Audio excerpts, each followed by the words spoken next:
அனாதி தேவன் சோர்ந்து போகிறதும் இல்லை, இளைப்படைவதும் இல்லை. இதை நீ அறியாயோ?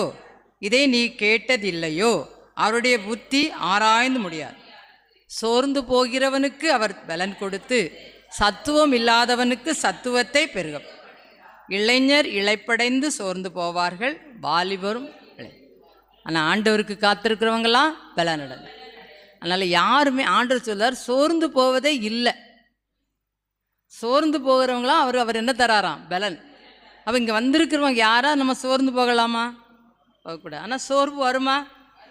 நம்ம எல்லோரும் மனுஷியத்தில் தான் இருக்கோம், மனுஷராக தான் அந்த உலகத்தில் இருக்கோம். நம்முடைய வாழ்க்கையில் என்ன வரும்? கண்டிப்பாக சோர்வு வரத்தான் செய்யும். ஆனால் அந்த சோர்வுலேருந்து நம்ம என்ன செய்யணும்? விடுதலை ஆகணும். அதான் ஆண்டவர் சொல்லியிருக்காரு. நம்முடைய இந்த வார்த்தையை தான் நம்ம ஆண்டவர்கிட்ட கேட்குறோம்.